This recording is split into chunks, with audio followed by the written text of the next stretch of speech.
Next up at UFC Vegas 56, we have Poliana Botelho taking on Karine Silva. Poliana Botelho is 8-4 overall, 2-3 in her last 5, coming off tough losses to Luana Carolina and Jillian Robertson. Karine Silva is 14-4 overall, 5-0 in her last 5, coming off a stoppage win on the Contender Series.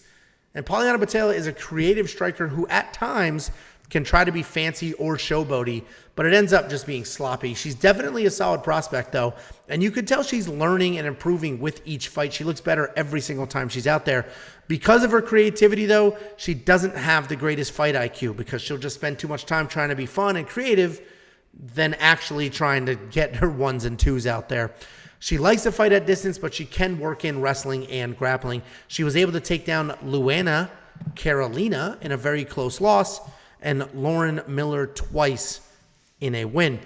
Karine Silva is a powerful grappler who's constantly working towards submissions, both from top and the bottom. Nothing reinforces that more than knowing all 14 of her wins are by stoppage. She will just plot forward with a tight guard, so just real tight guard, throw a flurry of punches, rush in, and then body clinch, cage work you to the ground.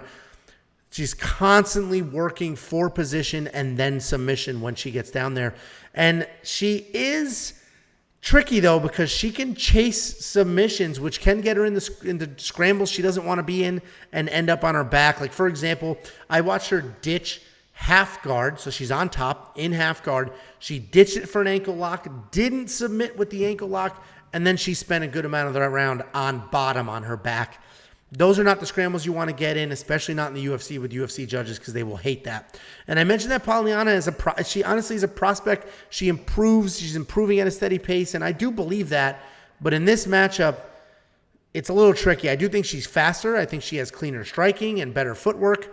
But I also think Karine is more powerful, more willing to grapple, and can just beat Poliana the exact same way that Jillian Anderson beat Poliana. Plenty of takedowns. Plenty of control time. So Karine is the pick. And I already threw a money line bet on her at -115. And it seems to be moving, just not a ton. What do you think, Jackaloots? Yeah, I think this is simply, if the fight stays on the feet, I think it's a Poliana fight. And if it goes to the ground, I think this is a Silva fight because Poliana is probably the better striker. She's been working on her wrestling, and she tried to show that off in her last fight, and she was able to get the takedowns, but she lost that fight because she was getting takedowns and getting reversed and was ending up on her back in that fight. So if she tries to show off her wrestling again, I could see her getting reversed. Silva is very, very dangerous on the ground, as you mentioned. Even in her guard, if she ends up losing a scramble, ends up on her guard against somebody like Poliana, I think she has success in her guard. She's a very dangerous guard in that right as well. So if you're Poliana, I know that you've been working on your wrestling. You've been trying to show off your wrestling, your grappling. Keep this on your feet. 1s and 2s. Keep her at distance. Win a boring decision. But I think that she comes in, and this fight finds its way to the ground, and Silva finds a submission win. I don't know if I'm going to play the submission win, but I think that this is going to turn into a grappling match, and Silva is just heads and shoulders above Poliana ground. So I think she gets it done. Yeah, I mean, we're aligned on the pick here. The bet. What's the phrase that's heads and tails? Isn't there like heads and tails? I know, obviously, that's a coin flip. Two sides of a coin, dude. Grow up. I know that, but I thought there was... Grow up. It's how you do your picks. Thing. Anyway. Well, it's working out. I've already got that money line bet on Karine Silva. DraftKings, I think she's worth $8,200 because I think she's live for a finish. I think she gets a ton of control time. I really like her here quite a bit. So I'll definitely have her in my DraftKings lineup.